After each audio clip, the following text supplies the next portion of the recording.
தாவேக ஆட்சியை எப்படியாவது கவிழ்க்கணும் அப்படின்னு திமுகவும் அதிமுகவும் எவ்வளவு திட்டங்கள் போட்டாங்க அண்ணன் விஜய் அவர்கள் பதவி இருக்கும்போது அப்படின்றது ஒட்டுமொத்த தமிழ்நாடுக்குமே தெரியும். சரி, ஏதோ முயற்சி பண்ணாங்க, அதில் தோல்வி அடைஞ்சாங்க, தாவேகவும் ஆட்சி அமைச்சிட்டாங்க.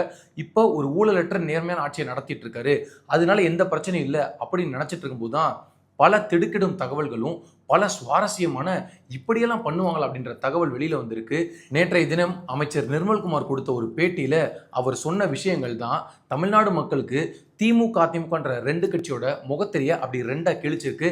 ஏற்கனவே பல நாட்கள் நம்ம சொல்லியிருக்கோம், இந்த ரெண்டு கட்சியுமே எந்த எக்ஸ்ட்ரீமுக்கும் போவாங்க. காரணம் ஒன்னே ஒன்று தான், ஒன்று நீ ஆட்சி பண்ணணும், இல்லை நான் ஆட்சி பண்ணணும். ஆனால் இந்த விஜய் வந்துடக்கூடாது அப்படின்றதுல ரெண்டு பேருமே தெளிவாக இருந்தாங்க. பத்தாததுக்கு அதிமுக இருந்து பல நபர்களுமே அண்ணன் விஜயை நோக்கி போறாங்க. இது எல்லாத்தையும் பார்த்த உடனே எடப்பாடி ஸ்டாலின் திட்டமிட்டு இவரை எப்படியாவது நம்ம களைச்சி விட்டுறோம், இந்த ஆட்சியை நீங்க முதலமைச்சர் ஆகணும், இல்லை நான் முதலமைச்சர் ஆகணும், ஆனா இவரை விடக்கூடாது அப்படின்னு பல திட்டங்கள் போட்டிருந்தாங்க. அந்த திட்டங்கள் எல்லாத்தையுமே முறியடிச்சு ஆட்சியில கவனம் செலுத்திட்டு இருக்காரு இன்றைய முதலமைச்சர். இப்போ நிர்மல்குமார் பேசும்போது இதுவரைக்கும் இல்லாத அளவுக்கு ஒரு காட்டமான ஒரு வார்த்தைகளை பயன்படுத்துறாரு. கிட்டத்தட்ட மு.க. ஸ்டாலின் அவர்களை அரசியலிருந்து ஓய்வு பெறுங்க, மக்கள் கிட்ட மன்னிப்பு கேட்டு நீங்க விலகி போயிருங்க, அதுதான் உங்களுக்கு நல்லது. மக்களால் நிராகரிக்கப்பட்ட நீங்க எதுக்காக மீண்டும் மீண்டும் இந்த மாதிரி கீழ்த்தரமான அரசியல் பண்றீங்க அப்படின்னு ரொம்ப கடுமையான வார்த்தைகள்லாம் பயன்படுத்தினாரு. அப்படி என்னதாங்க நடந்துச்சு அப்படின்னு பார்த்தா தான் தெரியுது, இன்னமும் தாவேக அரசை கவிழ்க்கணும் அப்படின்னு சொல்லி திமுக கடுமையான வேலைகள் பண்ணியிருக்கு. வழக்கம் போல எப்பயுமே நேர்வழின்ற ஒன்று கிடையவே கிடையாது, எனக்கு எப்பயுமே குறுக்கு வழி தான் அப்படின்னு திமுக மிக முக்கியமான அமைச்சராக ஒருத்தர் வலம் வந்தார். நடுவில் கூட ஒரு வருஷம் புழல் சிறையை போய் சுற்றி பார்க்க போயிட்டு வந்தார். அவர் தான் முன்னாள் அமைச்சர் செந்தில் பாலாஜி.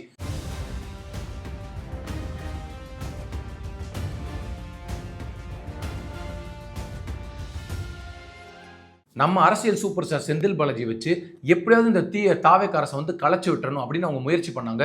உடனே இவர் என்ன பண்றாரு, மிகப்பெரிய புத்திசாலி இல்லையா, பல புத்திசாலித்தன வேலைகள் பண்ணி தான் புழலுக்கு போயிட்டு வந்தாரு. போயிட்டு வந்தும் கூட இன்னமும் தன்னை மிகப்பெரிய அரசியல் சாணக்கியன், நம்ம ஒரு அமித்ஷா ரேஞ்சுக்கு அப்படின்னு அவரும் பில்டப் பண்ணிப்பாரு, சுத்தி இருக்கிற நபர்களும் பில்டப் பண்ணிப்பாங்க. ஆனா கடைசியில உண்மையிலே உடம்புல காயம் யாருக்குன்னு பாத்தீங்கன்னா அண்ணன் செந்தில் பாலாஜிக்கு தான். இப்போ இவர் என்ன பண்ணியிருக்காரு, ஒரு 3 பேரை தேர்வு செஞ்சு உங்களுடைய வேலை ஒன்னே ஒண்ணுதான், இந்த டிவிகே ஆட்சியை கலைச்சு விட்டுறணும். அதுக்கு நம்ம என்ன பண்ணணும்னா, டிவிகே நபர்கள் இருப்பாங்கல்ல, டிவிகேல எம்எல்ஏக்கள் இருப்பாங்கல்ல, அவங்கள நம்ம பர்ச்சேஸ் பண்ணிடலாம். காசு கொடுத்து நம்ம விலைக்கு வாங்கிட்டோம் அப்படின்னா விஜய்க்கு மெஜாரிட்டி மிஸ் ஆயிடும். கூட்டணி கட்சிகள் பலம் இருந்தாலும் கூட ஆனா தன்னுடைய சொந்த கட்சியிலே பலம் இல்லைன்னு சொல்லி நம்ம அசிங்கப்படுத்தலாம், அவமானப்படுத்தலாம் அப்படின்னு ஒரு அடிப்படை அறிவே இல்லாம தப்பு கணக்கு போட்டு எப்படியாவது இந்த ஆட்சிக்கு மிகப்பெரிய வேட்டு வைக்கணும்னு நினைச்சாங்க. ஆனா இதுக்கு தனக்குத்தானே மிகப்பெரிய வேட்டா மாதிரி இருக்கு. நேற்றைய தினம் 3 பேரை அதிரடியா கைது பண்ணி ஜூலை 15 வரைக்கும் ரிமாண்ட் பண்ணி காவல் நிலையத்தில் வச்சிருக்காங்க. எதனால இது நடந்துச்சு அப்படின்னு பார்த்தா, இந்த 3 பேருமே ஒவ்வொரு எம்எல்ஏக்கள் கிட்டயுமே ஃபோன் பண்ணி பேசியிருக்காங்க. அதுல ஊத்தங்கரை எம்எல்ஏ இளையராஜா கிட்ட 35 கோடி ரூபாய் வரைக்கும் நாங்க பணம் தரோம், நாங்க சொல்ற மூமெண்ட்டை நீங்க ஃபாலோ பண்ணுங்க, நாங்க சொல்லக்கூடிய விஷயத்தை மட்டும் நீங்க பண்ணிட்டீங்க அப்படின்னா அரசியல் மிகப்பெரிய எதிர்காலம் இருக்கு அப்படின்னு ஒரு முக்கியமான நபர் இந்த 3 பேர்ல ஒருத்தர் பேசியிருக்காரு. அந்த நபர் யாருன்னா, ஒவ்வொரு முறையுமே தேர்தல் வரும்போது மிகப்பெரிய கருத்து கணிப்பு எடுத்திருக்கோம், இந்த தலைவர் ஜெயிக்க போறாரு, அந்த தலைவர் ஜெயிக்க போறாரு, அண்ணன் விஜய் கூட முதலமைச்சர் வருவதற்கு அதிகப்படியான வாய்ப்பு இருக்கு அப்படின்னு சொன்ன நபர் தான் இந்த திருநாவுக்கரசர். நம்ம கூட அவரை நினைச்சோம், பரவாயில்லையே நேர்மையான கருத்துக்கெல்லாம் பதிவு பண்றாருன்னு. ஆனா இப்போ திமுக எம்எல்ஏக்களை பர்ச்சேஸ் பண்றதுக்கு முன்னாடி திருநாவுக்கரசை பர்ச்சேஸ் பண்ணி நீங்க இந்த அசைன்மெண்ட்டை எடுத்து நடத்துங்க, செந்தில் பாலாஜி தலைமையில நீங்க இயங்குங்க, எப்படியாவது இந்த அரசுக்கு மிகப்பெரிய ஆபத்தான ஒரு நிலைமையை கொண்டு வந்துருங்க, அந்த எம்எல்ஏக்கள் எல்லாத்தையும் நம்ம பக்கம் இழுத்துருங்க அப்படின்னு சொல்லியிருக்காங்க. இவரும் அதி புத்திசாலித்தனமா அந்த எம்எல்ஏ கிட்ட பேசியிருக்காரு. அவர் நேரடியாக அதை தலைமைக்கு கொண்டு போய் காவல் நிலையத்திலுமே புகார் கொடுத்துட்டாரு. அதன் அடிப்படையில் இப்போ 3 பேருமே கைது பண்ணி சிறையில் அடைச்சிருக்காங்க. இந்த 3 பேருமே தப்பு பண்ணல அப்படின்னா ஊடகம் முழுவதுமே பின்னாடி விரட்டிக்கிட்டே போகுது. இவங்க அந்த வேன்ல ஏறி ஜெயிலுக்கு போறாங்க. போகும்போது ஒரு இடத்துல கூட கண்டனம் தெரிவிக்காம தலையை குனிஞ்சிட்டு கர்ச்சீஃப் வச்சு முகத்தை மூடிட்டு மறைவா ஓடி போறாங்க. அப்போ இவங்க தவறு பண்ணியிருக்காங்க அப்படின்றது இந்த ஒரு சான்று போதும். இதுல என்ன ரொம்ப ரொம்ப ரொம்ப வேடிக்கை அப்படின்னா, இந்த திருநாவுக்கரசு அப்படின்ற நபருக்கு 6வது அறிவு அப்படின்னு ஒன்று இருந்துச்சு அப்படின்னா தாவேக எம்எல்ஏவை பர்ச்சேஸ் பண்றதுக்கு ஒரு முயற்சி பண்ணியிருப்பாரா? திமுகலையோ அதிமுகலையோ ஒருத்தர் எம்எல்ஏவா இருக்காரு, ஒருத்தர் அமைச்சராக இருக்காருன்னா தன்னுடைய சொத்துக்களை பாதுகாக்கணும், இல்லை சொத்துக்கள் சம்பாதிக்கணும், இல்லை மிகப்பெரிய ஒரு அரசியலில் மிகப்பெரிய ஜாம்பவானம் வரணும் அப்படின்ற எண்ணத்தில் அரசியல் இருக்கிறவங்க எம்எல்ஏவானவங்க, அமைச்சரானவங்க. ஆனால் அண்ணன் விஜய் கட்சியில் இருக்கக்கூடிய ஒவ்வொருத்தருமே அண்ணன் நிர்மல்குமார் சொன்னது போல 4 லட்சம் ரூபாய் அதிகப்படி, அதுக்கு மேல யாருமே செலவு பண்ணல. முழுக்க முழுக்க விஜய் அப்படின்ற ஒரு பிராண்டை வச்சு மக்களின் அன்பை பெற்று அவங்க வெற்றி பெற்றிருக்காங்க. அவங்க கிட்ட போய் நீங்க உங்களை நாங்க பர்ச்சேஸ் பண்றோம், 35 கோடி ரூபாய் தரோம், நீங்க எங்க பக்கம் வந்துருங்க அப்படின்னு நீங்க அப்ரோச் பண்ணீங்க அப்படின்னா நீங்க எவ்வளவு பெரிய அரசியல் முட்டாளா இருந்திருப்பீங்க அப்படின்றது பொதுமக்கள் எல்லாருக்குமே புரிஞ்சிருக்கு. அண்ணன் விஜய் கிட்ட இருக்கக்கூடிய நபர்கள் எல்லாருமே அவர் மேல இருக்கக்கூடிய அன்புல இருக்காங்க. வேற யாருக்கும் அவங்க அடிமையும் கிடையாது, வேற யார் மேலேயும் இருக்க பற்றும் கிடையாது. முதல்ல அவங்களுக்கு முழுக்க முழுக்க அண்ணன் விஜய் தான். அண்ணன் விஜய் வந்து ஒரு நேர்மையான அரசை கொடுக்கணும், ஊழலற்ற அரசை கொடுக்கணும், நிர்வாகம் பண்ணணும் அப்படின்னு நினைச்சதுனால தான் இன்னைக்கு ஒவ்வொரு எம்எல்ஏவுமே கரெக்டாகாம நேர்மையாக நடந்துக்க முடியுது. அவர் மேல வச்சிருக்கிற அன்பின் மிகுதி அது. அவங்க எல்லாத்தையும் நீங்க விலை கொடுத்து வாங்கணும்னு நினைக்கிறதுக்கு அவங்க திமுகவோ அதிமுகவோ கிடையாது, அவங்க தாவேக்கா. இன்னைக்கு சிடி நிர்மல்குமார் பேசும்போது நமக்கு கூட யோசிச்சோம், எதுக்கு இன்னைக்கு இந்த அளவுக்கு போட்டு லெஃப்ட் அண்ட் ரைட் வாங்குறாரு. எப்பயுமே அண்ணன் விஜய் தான் திமுகவை துவச்சு அயன் பண்ணி காய போடுவாரு. ஆனா இன்னைக்கு சிடி நிர்மல்குமார் கொத்து பரோட்டா போட்டுட்டாரு, பிச்சு எரிஞ்சிட்டாரு திமுகவை. இந்த மாதிரி ஸ்டாலின் அவர்களை கடுமையாக யாருமே விமர்சிச்சிருக்க மாட்டாங்க, அந்த அளவுக்கு விமர்சனம் பண்ணிட்டாரு. நீங்களாம் தயவு செய்து அரசியலை விட்டே போயிருங்க, உங்களுக்கு மன்னிப்பு கேட்கறத தவிர்த்து வேற வழியே கிடையாது. உங்க மகனை அரசியல்ல ஒரு மிகப்பெரிய ஒரு அறிவாளியா மாற்ற முடியல. இப்ப நீங்க என்ன பண்றீங்கன்னா இந்த ஆட்சிக்கு மிகப்பெரிய ஆபத்தான ஒரு சூழ்நிலை உருவாக்குன்னு நினைக்கிறீங்க, அது ஒருபோதும் நடக்காது. இந்த மாதிரி கீழ்த்தரமா கேவலமான வேலையை செய்வீங்களா? இன்னும் எவ்வளவு நாளைக்கு இந்த மாதிரி பண்ணுவீங்க? நீங்க எவ்வளவு முயற்சிகள் பண்ணாலும் நாளைக்கே தேர்தல் வந்தாலும் நாங்க அதிகப்படியான வெற்றி பெறுவோம் அப்படின்னு அவர் சொல்லியிருக்காரு. இதைத்தாங்க நாங்களும் சொல்றோம், இந்த ஆட்சி 6 மாசம் தாங்காது, 10 மாசம் தாங்காது, 12 மாசம் தாங்காதுன்னு மு.க. ஸ்டாலின் சொல்றாரு. ஆனா மனசாட்சியை தொட்டு சொல்லுங்க, நாளைக்கு காலையில் தேர்தல் வச்சா திமுக ஜெயிச்சிருமா? அதிமுக ஜெயிச்சிருமா? அண்ணன் விஜய் நின்ன தொகுதியில 70 கோடியிலிருந்து 100 கோடி வரைக்கும் செலவு பண்ணிட்டு அந்த தொகுதியில மண்ணை கவிரிச்சு திமுக அதிமுக உங்களால எதுவுமே பண்ண முடியல. இப்ப நீங்க நாளைக்கு தேர்தல் வச்சா இவ்வளவு அட்ராசிட்டிஸ் பண்ணதுக்கு அப்புறமும் திமுகவும் அதிமுகவும் கூட்டணி வச்சு திருட்டு கூட்டணி வச்சும் கூட உங்களை மக்கள் வந்து ஏற்றுக்கொள்வாங்க நீங்க நம்புறீங்களா?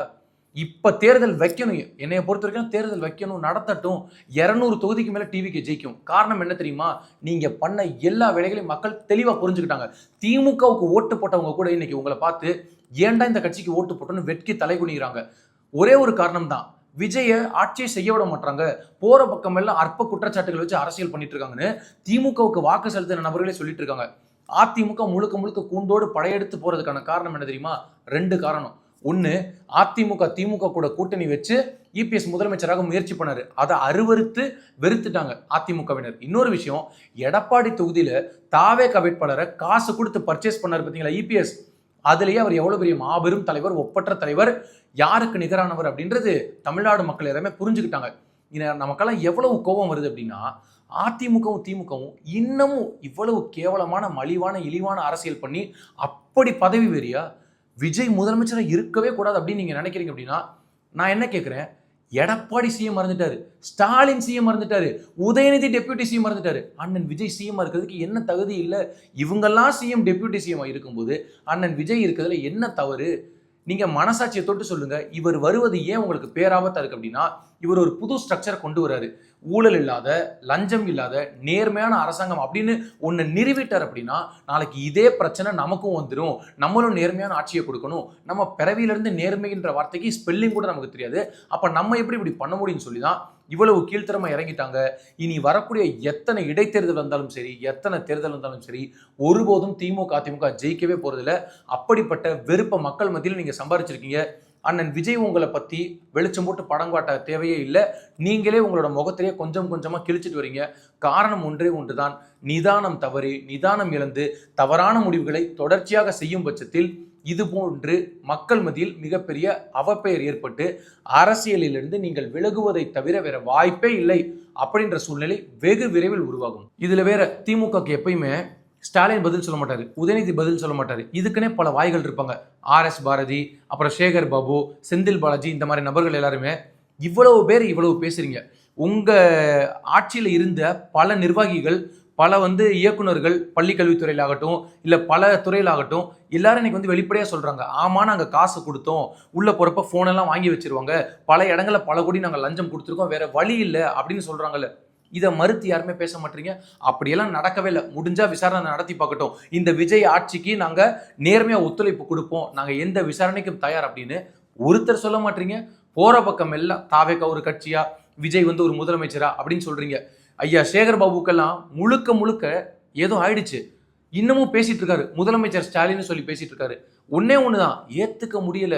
வயித்தெரிச்சலா இருக்கு. நான் என்ன சொல்றேன், வயித்தெரிச்சலே இருங்க. நீங்க வயிறு எரிஞ்சு நாளைக்கு விஜய் முதலமைச்சரே இல்ல, ஸ்டாலின் தான் முதலமைச்சர் அப்படின்னு சொல்லிட்டா அண்ணன் விஜய் அந்த பதவியிலிருந்து விலகிற போறாரா, இல்ல தலைமைச் செயலகம் உங்க கைக்கு வந்துருமா? ஒன்னும் நடக்க போறது இல்ல.